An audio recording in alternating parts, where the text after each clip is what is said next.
Hello बच्चों, आज हम कक्षा 11वीं की पाठ्य पुस्तक वितान भाग 1 का पाठ राजस्थान की रजत बूंदें के बारे में पढ़ेंगे और समझेंगे। कुछ बच्चों ने मुझसे कहा कि मैम आप इस पाठ को वीडियो के माध्यम से समझाइए, तो मैं उनके लिए वीडियो बना रही हूँ। आप मेरे चैनल को सब्सक्राइब कर लें ताकि मैं जो भी वीडियो बनाऊँ वह आप तक पहुँच सके। और अगर आपको वीडियो समझ में आती है तो आप उसे लाइक करें और शेयर करें ताकि वो और बच्चों तक भी पहुंच सके। सबसे पहले लेखक के बारे में जानते हैं। इस पाठ के लेखक हैं अनुपम मिश्र। यह एक पर्यावरणविद हैं। इन्होंने पर्यावरण से संबंधित काफ़ी लेख लिखे हैं। जैसे कि इस पाठ का नाम है राजस्थान की रजत बूंदें। रजत बूंदें मतलब चांदी की बूंदें, अर्थात राजस्थान में जो पानी है वे चांदी की बूंदों के समान बहुत ही कीमती है। राजस्थान में वैसे ही पानी की कमी रहती है और बारिश भी कम होती है, तो वहाँ पर जो पानी है वही बहुत कीमती होता है। इसलिए उसकी बूंदों को चांदी के समान संभाल कर रखने को लेखक ने कहा है। जल को उतना ही महत्व दिया जाता है जितना किसी कीमती धातु को। राजस्थान की रजत बूंदे पाठ को लेखक अनुपम मिश्र जी के पुस्तक, जिसका नाम भी राजस्थान की रजत बूंदे हैं, उससे लिया गया है। उसका एक अंश आपके पाठ्यक्रम में रखा गया है। इस पाठ से मूल्य आधारित प्रश्न आते हैं, तो आप इस पाठ को ध्यान से समझिए। इसमें अनुच्छेद लिखने के लिए भी आते हैं, तो जैसे अनुच्छेद लिखने में भी आपकी ये पाठ मदद करेगा।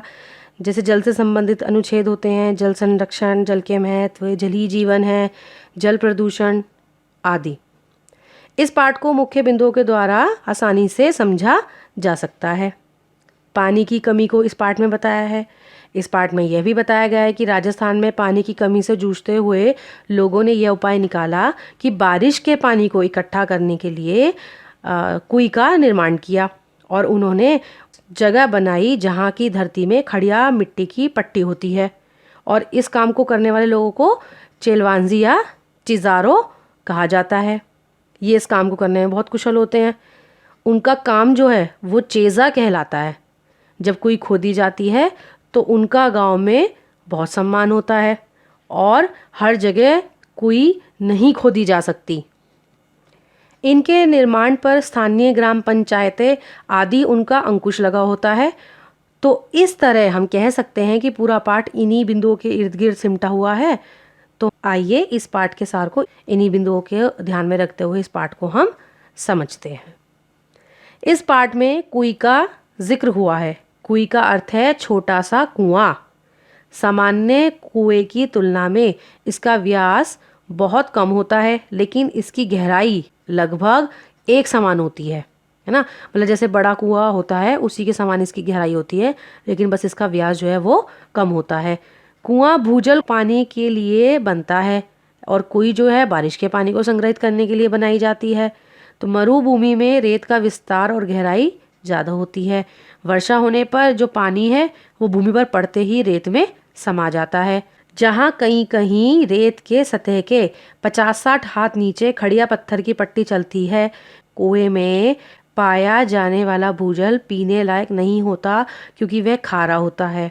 इसलिए जो खड़िया पट्टी होती है वह बारिश के जल को गहरे भूजल में मिलने से रोकती है।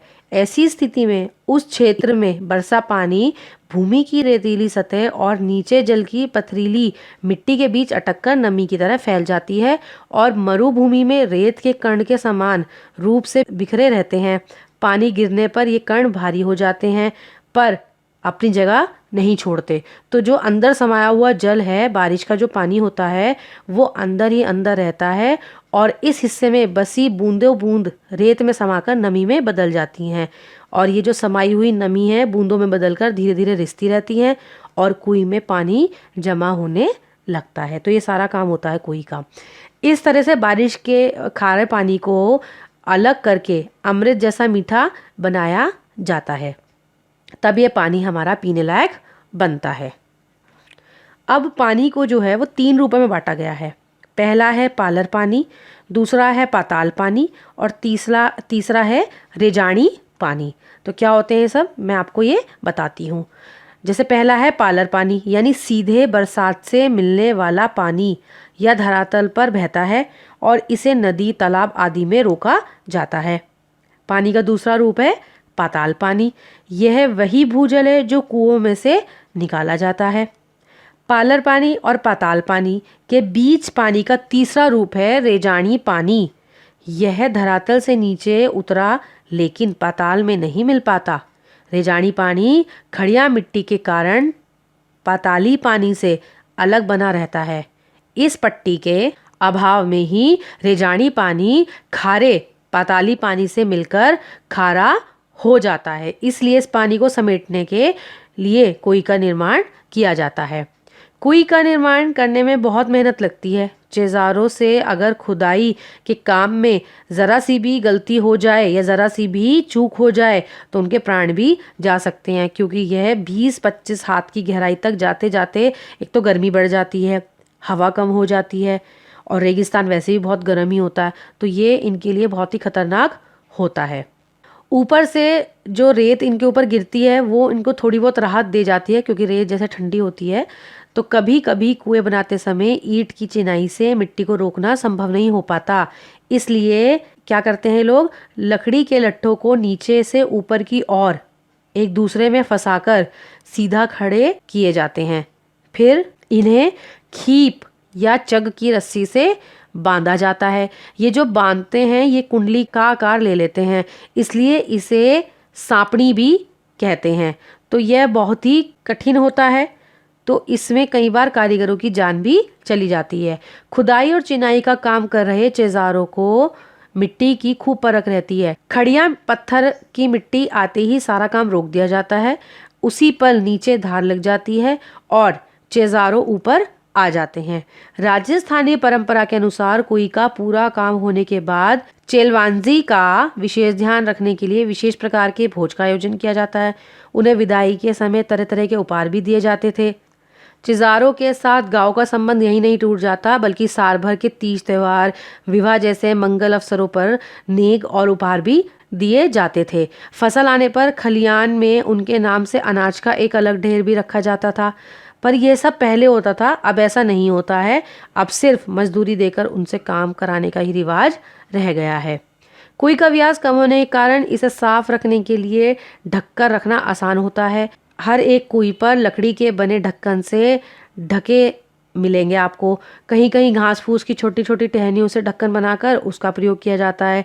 गांव में हर एक को अपनी अपनी कुएं होती है, तो इनका जो बनाने का और जो पानी का हक है वो सिर्फ उसका ही होता है जिसकी कुएं होती है। लेकिन कुएं का निर्माण क्या होता है, गांव की सार्वजनिक जमीन पर किया जाता है, इसलिए ये कुएं निजी होते हुए भी उस पर ग्राम समाज का अंकुश लगा रहता है। राजस्थान में रेत के नीचे सब जगह खड़िया की पट्टी ना होने के कारण कोई हर जगह नहीं मिलेगी।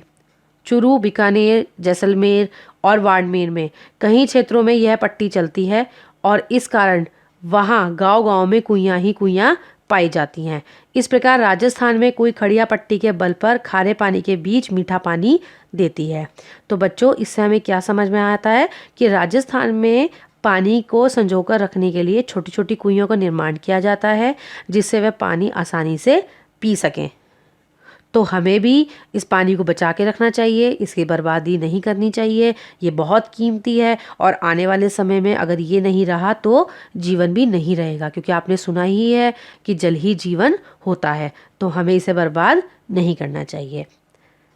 आपको ये पाठ समझ में आया, यह मुझे कमेंट करके ज़रूर बताएं।